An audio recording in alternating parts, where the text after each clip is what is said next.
the Porsche 992, famous for its handling and acceleration. Today, on top of checking out this car's incredible handling and acceleration, we're also going to find out what it's got to say for itself in the safety department. So stick with me till the end of the video. And by the way, what do you guys think the result would be if we put the Tesla Cybertruck against the Porsche 992 in a drag race? Let me know in the comments. I'll drop the actual result at the end of the video. Alright, as always, let's kick things off with our usual acceleration and braking test. And this car has a lot to say here. Why?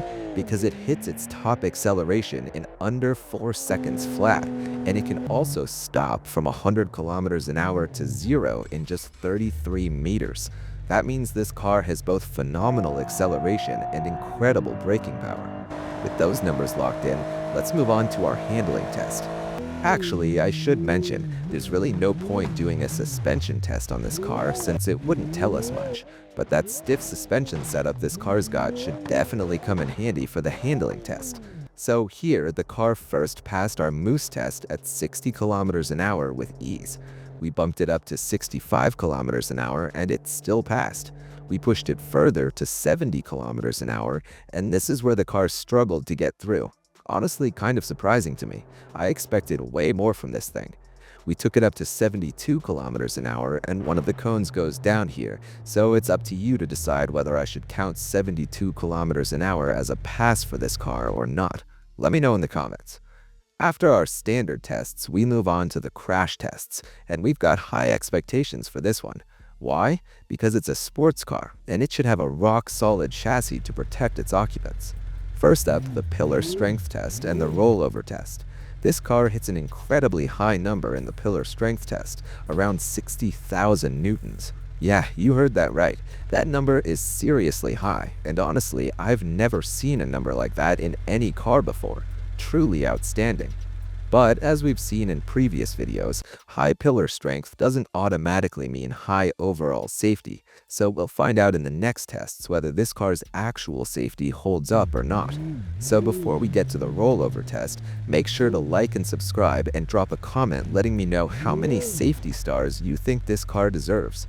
Now we put the car on the roll bar and run our rollover test.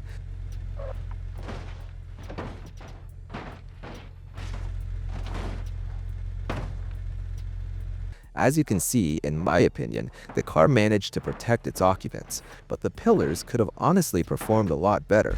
Why? Because if the occupants were even a bit taller, they could have ended up seriously injured.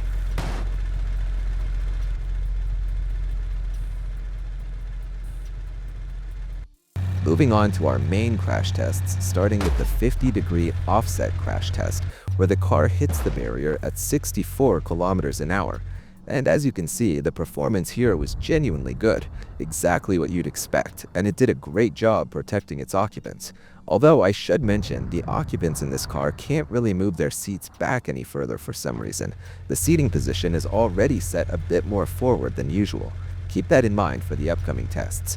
Next up, the 100-degree offset crash test, and once again, the car shows an even better performance here. Why? Because 100-degree offset tests are generally much easier than 50-degree ones.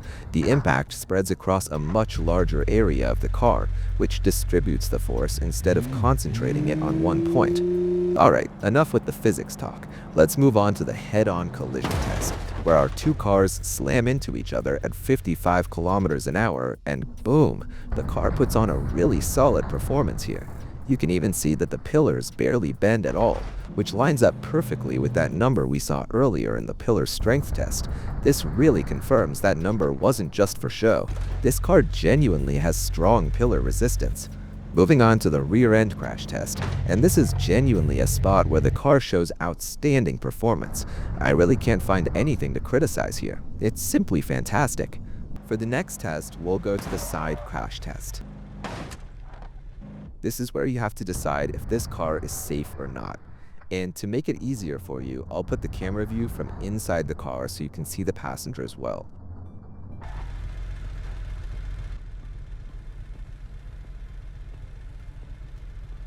Now for our next tough test, the sandwich crash test, as I like to call it. Here's how it works. A Volvo truck weighing around 10 tons slams into our car at 45 kilometers an hour, while in front of the car sits a trailer weighing around 15 tons. Yeah, you heard that right, 15 tons, and this really makes things brutal for the car.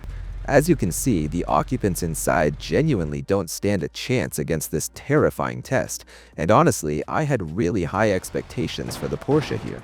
Why? Because we've previously tested cars that were way cheaper than this one, and they handled this exact test just fine, but our Porsche just couldn't put up a good performance here.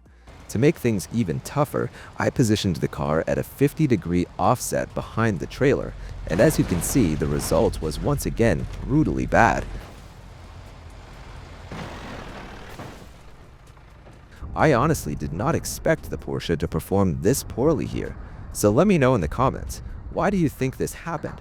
Why, after seeing such strong pillar resistance and solid performance in the earlier tests, did the car struggle so badly here? Waiting to hear your thoughts in the comments. After that test, we move on to the pedestrian crash test, where whether the car itself gets damaged isn't really the point. What matters most is the pedestrian.